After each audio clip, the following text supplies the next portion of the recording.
민수기 35장 26절에서 28절 이 말씀 가지고 힘들 때 마음 쉴 곳이 있나요? 힘들 때 마음 쉴 곳이 있나요? 라는 제목으로 말씀을 증거합니다.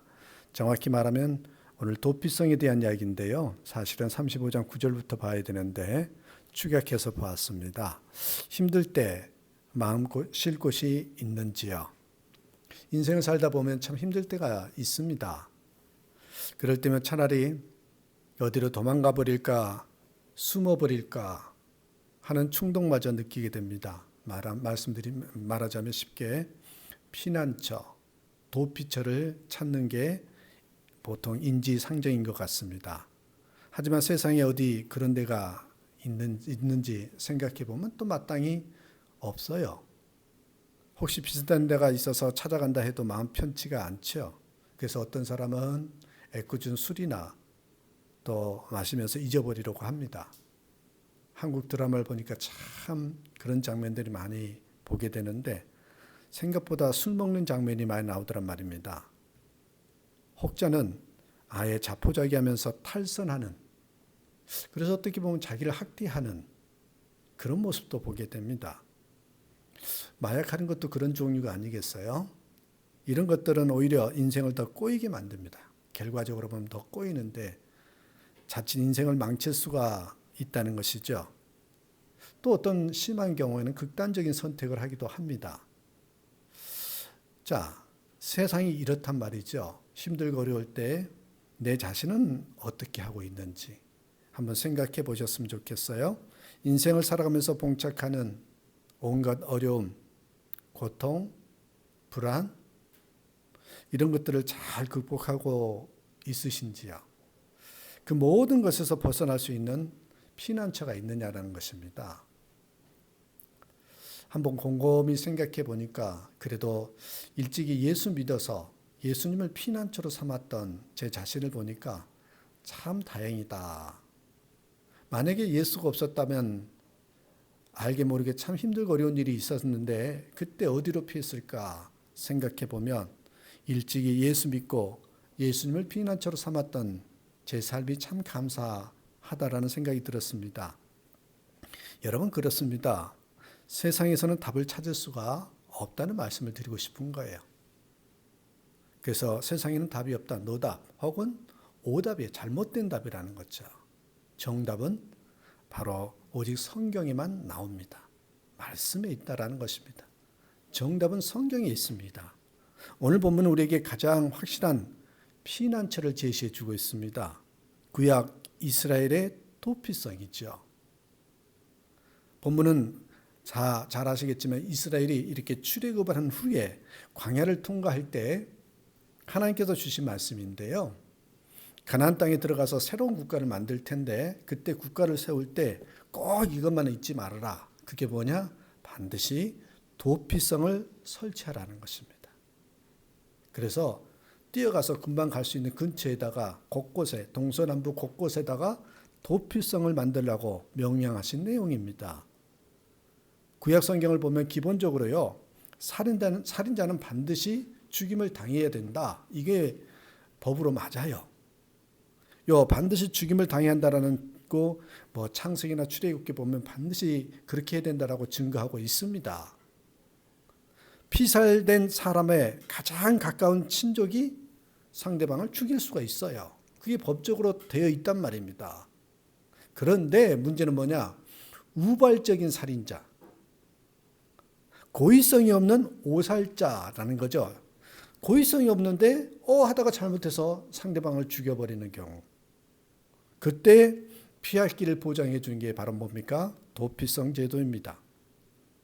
출애굽기 21장 13절에 정확히 나와 있는데 요즘 말로 말하면 과실치사인 경우죠. 운전을 하다가 정말 실수로 사람을 치는 경우가 있단 말이죠. 옛날에는 도끼로 나무를 하다가 자루에서 도끼날이 하다가 빠져서 다른 사람에게, 지나가던 사람에게 그 맞춰서 살인하는 경우도 있었다고 합니다. 자, 이럴 때 보복하게 되면 상대방 친족이 또 보복을 할 수도 있고 결국 연쇄적인 살인이 발생할 수 있습니다. 그래서 요 도피성 제도를 주신 거죠. 그러다 보면 생명이 경시되고 온통 무질서해지고 살벌해지지 않겠습니까? 이런 부작용을 방지하기 위해서 이 과실치사, 그런 경우에는 신속하게 도피성으로 도망치면 살려주라는 그런 명령 또한 말씀에 담겨져 있다는 거죠. 인간은 누구나 실수할 수 있습니다. 다 연약한 죄인입니다. 하나님은 인간이 죄인으로 마땅히 죽어야 하지만 살 길을 열어주셨죠. 이렇게 볼 때 도피성은 죄인의 생명을 구원하는 제도로서 어떻게 보면 십자가와 일맥상통하다, 이렇게 볼 수 있겠습니다. 그러니까 우리가 오늘 도피성을 보지만 도피성은 십자가 구원을 상징하는 일종의 예고편인 셈인 거죠. 제가 왜 이 도피성 이야기를 이때 하느냐면 지금 사순절 기간입니다. 사순절 기간에 우리가 십자가의 구원을 받았다는 것이 얼마나 소중한 메시지인지 또 소중한 것인지를 한번 되새겨 보자는 것입니다. 이 도피성은 죽을 죄인이 생명을 구원받을 수 있는 유일한 길. 도피성 제도를 살펴보면 뭐가 보이느냐면 예수님의 십자가 죽음을 상징하는 내용이 담겨져 있어요. 자, 오늘 본문의 26절, 28절까지 보니까 살인자가 어느 때든지 그 피하였던 도성 지경 밖에 나가면 피를 보복하는 자가 도피성 지경 밖에서 그 살인자를 만나 죽일지라도 피 흘린 죄가 없나니 이는 살인자가 그 다음에 뭐라 하냐면 대제사장이 죽기까지 그 도피성에 머물러야 할 것입니다. 대제사장이 죽은 후에는 그 살인자가 자기 소유의 땅으로 돌아갈 수 있느니라. 이게 재밌는 구절이에요. 무슨 말이냐? 일단 도피성으로 피신한 사람은 보호를 받지만 성 밖으로 나가면 언제라도 죽임을 당할 위험에 처하게 됩니다. 그죠? 특이한 점은 뭐라 그래요? 대제사장이 죽으면 도피성에서 나와서 고향으로 돌아갈 수 있었어요. 이해가 안 되죠? 자유의 몸이 될 수 있다는 거예요. 여러분, 여기서 비유하고 상징하는 게 뭘까요? 대제사장 누구예요? 예수님을 상징한다는 것입니다. 예수님이 대제사장으로서 인간의 죄를 대속하며 십자가에 피 흘려 죽으심으로써 구원하는 것을 상징하는 겁니다. 물론 오늘날에는 도피성이 없어요. 구약시대만 있었고 신약시대 예수님 온 이후에는 도피성이 없어요. 마치 여러분 영화 외고편을 보여주다가 본편이 상영되면 사라지기처럼 예수님의 십자가가 등장함으로써 도피성이 사라지고 만 것입니다. 하지만 이 도피성을 통해서 보여주신 구원은 십자가를 통해서 그대로 시연되고 있습니다. 그런 점에서 예수님은 우리 인생의 도피성, 우리 인생의 피난처가 되어 주신다. 피난처 되신 예수님. 자, 그러면 피난처 되신 예수님께 달려가면 구체적으로 우리는 어떤 것으로부터 구원을 받을 수 있는지요? 사순절에 한번 생각해 봐야 됩니다. 복음 중에 복음, 죄인 된 우리를 예수님이 십자가에 돌아가심으로써 우리가 구원을 받았다. 이게 복음 아니에요? 여러분, 그렇다면 어떤 것으로부터 구원을 받았느냐는 거예요. 이게 굉장히 중요한 거. 또 다 아는 내용이 있지만 맞다, 그렇다, 내가 그런 존재구나, 이것만 깨달아져도 이 사순절 기간에는 은혜가 넘칠 수밖에 없어요. 사실 그거를 확인하는, 그것을 다시 한번 가슴에 품는 기간이 사순절이 아닌가 생각해 봅니다. 자, 그 세 가지가 뭘까요? 저는 우리는 어떤 것으로부터 구원을 받을 수 있느냐를 할 때 세 가지예요. 첫 번째, 죄로부터 구원을 받았죠. 그죠? 죄. 두 번째는 뭘까요? 사망으로부터 구원을 받았죠. 세 번째는요, 온갖 고통으로부터의 구원을 받았어요. 자, 우리가 나는 예수 믿어 구원받았어요 라고 이야기했을 때 그 내용이 뭐냐는 거예요. 천국 가는 거? 꼭 그게 아니에요. 요 세 가지예요. 죄와 고통과 사망이에요. 먼저 하나씩 좀 살펴볼까요? 죄로부터 구원받은 것, 죄. 모든 인간은 죄인입니다. 그렇죠? 로마서 3장 10절에 보니까 의인은 없나니 하나도 없으며, 자기 스스로 의인이라고 주장할지 모르지만 하나님 앞에서는 모두 죄인입니다. 흔히 다른 사람들과 비교해서 자신을 의인으로 착각할 수 있는데 한마디로요, 저는 그렇게 얘기합니다. 도토리 기적이다. 인간의 의인은 거기입니다. 그런데 그 죄를 대신해서 예수님이 십자가에 대속의 제물로 죽으셨어요. 로마서 5장 8절에 보니 우리가 아직 죄인 되었을 때에 그리스도께서 우리를 위하여 죽으심으로 하나님께서 우리에 대한 자기의 사랑을 확증하셨느니라. 십자가는 하나님 사랑의 증표입니다. 그 사랑으로 인해서 인간을 죄에서 구원해 주셨다라는 거죠. 한번 생각해 보십시오. 우리 인간이 살다 보면 불안하잖아요. 그 불안한 이유가 뭘까요? 가만히 이거다 저거다 막 말을 하지만 따지고 따지다 보면 그 밑바닥에 뭐가 있는 줄 아세요? 인간이 불안한 이유는요, 죄 때문이에요. 죄 때문에.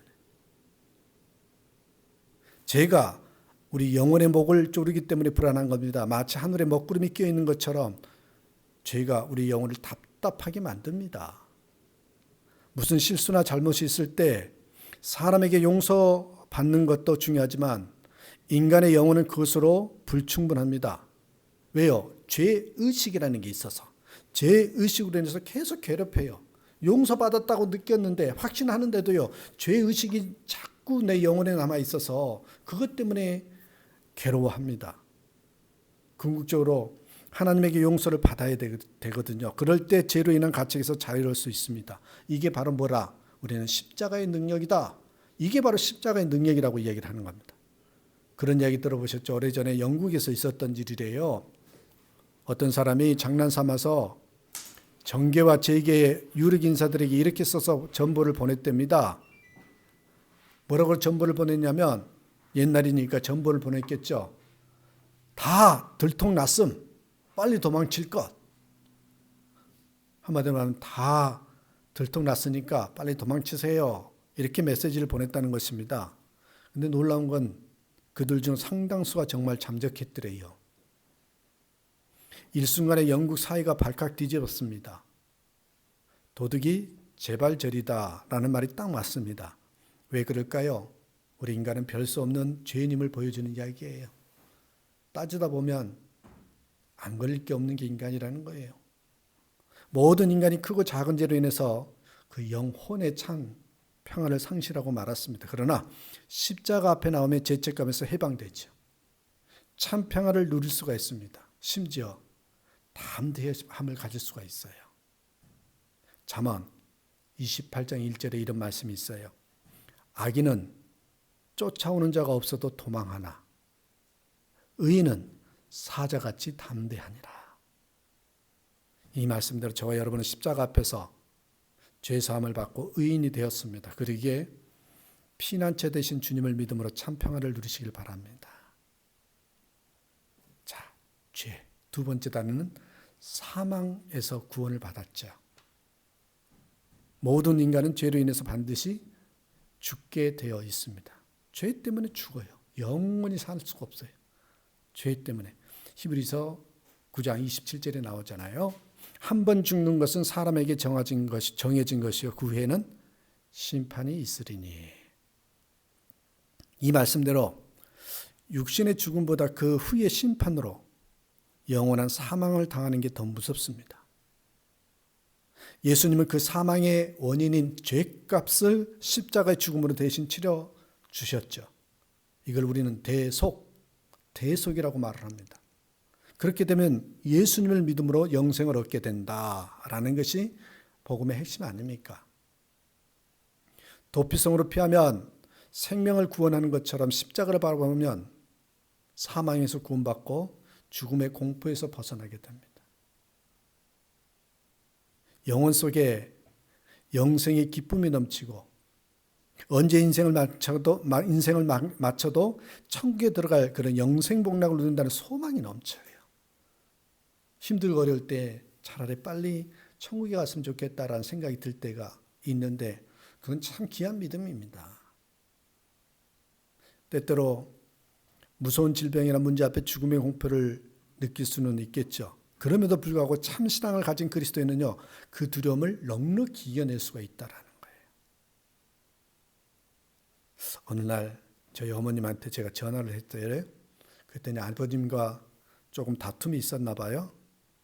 그러면서 하는 말이 요즘 든 생각이 빨리 죽었으면 좋겠다고. 그게 우리 마음대로 되나요?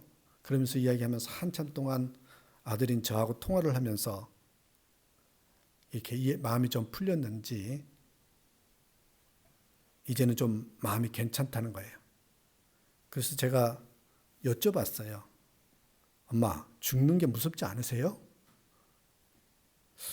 자꾸 죽는다고 하길래 죽는 게 무섭지 않으세요? 그렇게 물어봤어요. 그때 하시는 말씀이 뭐였냐면 죽으면 천국 갈 텐데 뭐가 무서워? 그렇게 이야기하시는 거예요. 아, 맞다. 복음에 대해서 그렇게 잘 알지는 못할지라도 이 믿음 하나면 되지 않는가? 죽으면 천국 갈 텐데 뭐가 무서워? 그 죽음을 두려워하지 않는가? 뭐예요? 사망으로부터 구원을 받았다는 거잖아요. 그렇습니다. 죽음의 두려움이 있지만 십자가를 바라보면 천국의 소망 가운데 참 평안을 누릴 수 있습니다. 그리고 의연할 수 있습니다.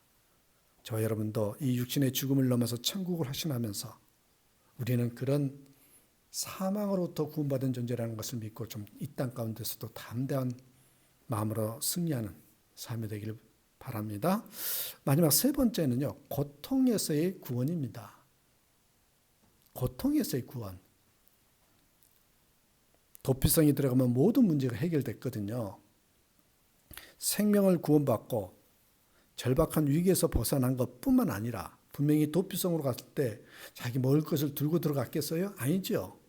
빈손으로 들고 왔지만 의식주 등 모든 것을 제공해 줍니다. 마찬가지예요. 십자가 앞에 나아가면 고통의 모든 문제를 해결받습니다. 우리가 인생을 살다 보면 수시로 험악한 일들, 고통, 시련, 질병, 이런 것들이 우리에게 닥쳐올 수 있습니다. 그럴 때면 가족이나 친지들조차도 도와줄 수 없어요. 어느 정도 위로는 되지만 진짜 도움은 되지 않아요. 하지만 십자가 앞에 나가서 간구하면 주님께서 위로해 주시고 문제를 해결해 주시더라. 우리는 그걸 경험해 보지 않았습니까? 근데요, 그게 말씀에 나와요. 시편 46편 1절에 하나님은 우리의 피난처시요 힘이시니 환난 중에 만날 큰 도움이시라. 하나님은 우리의 피난처시요 힘이시니 환난 중에 만날 큰 도움이시라. 하나님도 예수님도 피난처이심으로 우리 환난 가운데 있어도 큰 도움을 주신답니다. 또 여러분 시편 62편 8절에 보니까 백성들아 시시로 그를 의지하고 그의 앞에 마음을 토하라. 하나님은 우리의 피난처시로다. 시시로 그를 의지하고 그 앞에서 우리 마음을 토하면 하나님께서는 우리의 피난처가 되시니까 그 이후에는 어떻게 되는지를 알 수 있다는 거지. 언제라도 우리 마음을 토하면 또 기도하면 도와주신다. 우리 힐튼 호텔의 창업자 콘레드 앤 힐튼이라는 사람이 있습니다. 그분의 이야기인데 우리는 보통 힐튼 하면 배우, 가수, 사업가인 페리스 힐튼의 이야기를 하는데 그의 증조부예요. 아버지. 우리는 소위 이 사람을 콘레드 힐튼을 우리는 호텔의 황제라는 별명을 붙을 정도로 호텔 사업으로 크게 성공한 크리스찬 기업입니다. 제가 여기서 강조하고 싶은 것은 크리스찬 기업인이었다. 생애 내내 많은 기부를 했는데 사후에는 아예 전 재산을 기부한 것으로 유명하죠. 처음에는 작은 호텔, 그 이름이 모블리 호텔이었습니다. 그것을 하나 사들여서 사업을 했죠. 우리가 보통 호텔에 보면 현관 옆쪽에 옆에 이 자파를 파는 작은 상점이 있잖아요. 그 시작 지점이 바로 이 사람의 시작입니다. 그 아이디어가 바로 콘레드 힐튼에서부터 시작된 거랍니다. 근데 사업을 확장해 가다 보니 대공황에 봉착하게 됩니다. 파산의 위기 가운데 자살을 생각했는데 얼마나 힘들었겠어요. 우리가 다 힘든 일을 만나는데 이분도 그런 날이 있었다고 봅니다. 근데 그때 정말 힘들었을 때 자살하겠다는 생각이 했을 때 어린 시절 어머니가 자주 들려주시던 말씀이 갑자기 생각나더랍니다. 그 말씀이 뭔지 아십니까? 한번 들어보실래요? 얘야, 살다 보면 나도 네 아버지도 형제들도 너에게서 떠날 때가 있을 거다. 그래도 항상 예수님이 함께해 주신다는 사실을 명심해라. 주님은 어떤 상황에서도 너의 피난처가 되시는 분이란다. 형제 가족들도 어쩔 수 없이 다 떠나지만 진정 피난처는 예수님이다. 예수님이 함께해 주신다, 그 말씀이겠죠. 그는 그 말씀을 꼭 붙잡고 용기를 얻었습니다. 그래서 주님께 나아가 간절히 기도함으로써 위기에서 벗어나 승승장구할 수 있었다라는 이야기입니다. 이 말씀을 준비하면서 유튜브를 통해서 나의 피난처 예수라는 찬양을 여러 번 들어봤습니다. 그 가사를 의미하면서 피난처이신 예수님께 담대히 나아갈 수 있는 그런 마음을 얻었는데 이 가사가 이렇게 돼요. 나의 피난처 예수 의지해요. 나의 피난처 예수 의지해요. 나의 가는 길에 거센 바람 몰아쳐 와도 나의 피난처 예수 의지해요. 나는 영원히 주님 사랑해요. 나는 영원히 주님 사랑해요. 세상 어떤 것도 나의 사랑 끊을 수 없네. 나는 영원히 주님 사랑해요. 아바 아버지 나를 사랑하시니 나의 모든 것 주께 드려요. 아바 아버지 내가 여기 있으니 주님 영광 위하여 써주세요. 요 가사입니다. 이 가사, 이 찬양을 계속 들으면서 맞다. 예수님이 나의 피난처시다. 왜? 나의 죄로부터, 나의 사망으로부터, 나의 고통으로부터 모든 것을 자유케 하시고 구원해 주셨는데 그러면 내가 누구를 피난처로 삼아야 되는가 생각해 보니 맞다. 나의 피난처는 예수님이시구나. 그렇게 생각이 들면서 참 위로가 됐습니다. 사순절 기간입니다. 우리가 십자가 앞에 나가서 모든 문제를 내려놓고 기도 한번 해보시면 맞다. 죄와 사망에서 구원받은 것으로 기뻐하고 어떤 문제라도 언제라도 해결해 주시는 주님의 은혜를 한번 이 가슴에서 뜨겁게 체험하는 기간이 될 것입니다. 오늘 힘들 때 마음 쉴 곳이 있나요? 라고 물어볼 때 나는 있어요. 누군데요? 저는 예수님이 계시거든요. 왜요? 나를 죄로부터, 사망으로부터, 나의 고통으로부터 구원하시기 위해서 십자가에 돌아가신 그 예수님이 계시는데 뭐가 더 필요하겠어요? 그래서 나는 힘들 때 마음 쉴 곳이 있어요. 피난처 대신 예수님이 계시기에 예수님이라고 대답할 수 있는 저와 여러분 되시길 주님의 이름으로 축복합니다. 기도하겠습니다. 하나님 감사합니다. 나의 피난처 예수 의지합니다. 나는 영원히 주님 사랑합니다. 이제 내가 여기 있으니 주님 영광을 위해서 써주시옵소서. 다시 한번 힘들 때 마음 쉴 곳이 있냐고 물어보면 예, 있어요. 저는 예수님이 계십니다. 죄와 사망과 고통으로부터 자유롭게 해주시고 구원해 주셨던 그 예수님. 그래서 다시 한번 이 사순절 기간에 주님의 십자가를 묵상하니 너무나 가슴이 뜨거워지고 마음에 평안이 있고 또한 새로운 담대한 사명이 있는 그런 사순절이 될 거라고 고백하는 우리 모두가 되게 하옵소서. 나의 피난처 되신 예수님을 다시 한번 소망하고 결단하고 또한 주님의 뜻대로 살아가겠노라고 주님만 바라보겠다고 결단하고 나아가는 우리 모든 삶이 되게 하옵소서. 그렇게 이끄실 주님을 찬양하고 예수님의 이름으로 축복하고 기도합니다. 아멘.